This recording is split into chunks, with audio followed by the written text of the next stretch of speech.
ঘড়ির কাঁটার মতন জীবন পাল্টায়, কখনো ভালো তো কখনো খারাপ। নমস্কার বন্ধুরা, আমি দিয়া। আমার একটি নতুন ব্লগ ভিডিওতে তোমাদের সবাইকে জানাই অনেক অনেক স্বাগত। গলা ভেঙে একদম অবস্থা খারাপ, মনে হচ্ছে অন্য কেউ কথা বলছে।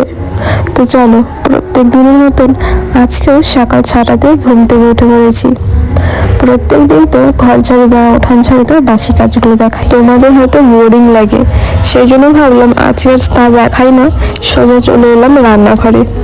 এদিকে যে শাকগুলো দেখতে পাচ্ছ, তোমাদের তো আগের দিনেই বলেছিলাম আমার শ্বশুর মশাই শাকের ব্যবসা করেন, এই জন্য শাকগুলো এখানে কুয়াশার নিচে আর কি, মানে খোলা আকাশের নিচে দিয়ে রেখেছেন, যাতে শাকগুলো অনেকক্ষণ পর্যন্ত সতেজ থাকে। সেই জন্য সময় পাল্টাবে, দিন যাবে, তার মধ্যেই কিন্তু আমাদের ভালো থাকতে হবে, একটু হাসি খুশি থাকতে হবে, না হলে কিন্তু দৈনন্দিন এই কাজকর্মগুলো আমাদের জীবনে কিন্তু ভীষণ পাহাড় সমান ভারী মনে হবে।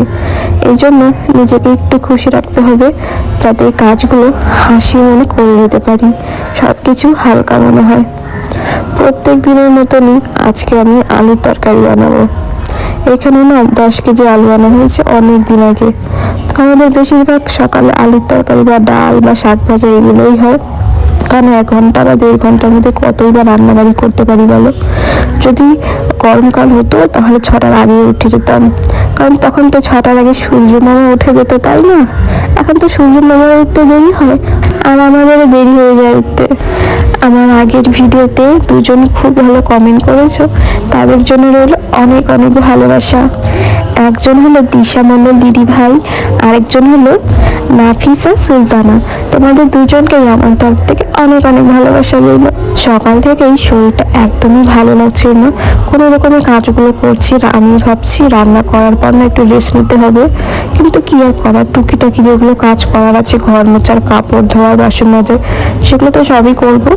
তারপর হয়তো একটু রেস্ট নিব, যেহেতু এতটা শরীর খারাপ হয়ে গেলে না পরে আমি কাজ করতে পারবো না, সেই জন্যই আর কি। আজকে সকালবেলা আমি আলুর তরকারির সাথে বানিয়েছিলাম মটর শাক। তোমরা কি মটর শাক খেয়েছো? কিভাবে বানাও অবশ্যই কমেন্টে জানিও।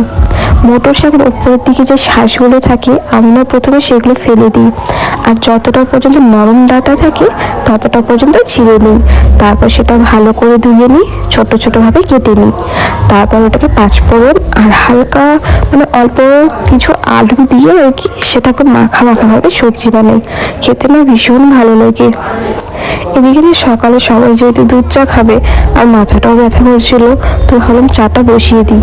এখনো পর্যন্ত কেউ ঘুম থেকে উঠেনি, আমার প্রায় রান্না হয়েই গেছে, ভাতটা উতলে গিয়েছে, আর প্রেশার কুকারটাও নামিয়ে দিয়েছি, আলু সিদ্ধ হয়ে গিয়েছে। কড়াইটা বসিয়েছিলাম, যদি আলুটা সিদ্ধ হয়ে যায় তাহলে তরকারিটাও বসাবো। তো ভাবলাম আগে চাটা বানিয়ে নিই, তারপর তরকারিটা বানাবো, কারণ আলু ছুলতেও তো অনেকটা সময় লাগবে। আর আলুর মধ্যে মানে আলুর তরকারির মধ্যে পেঁয়াজ, রসুন, লঙ্কা ওসবও কাটা বাকি আছে, সেই জন্য। চলো বন্ধুরা, আজকের জন্য এতটাই, সবাই ভালো থেকো, টাটা।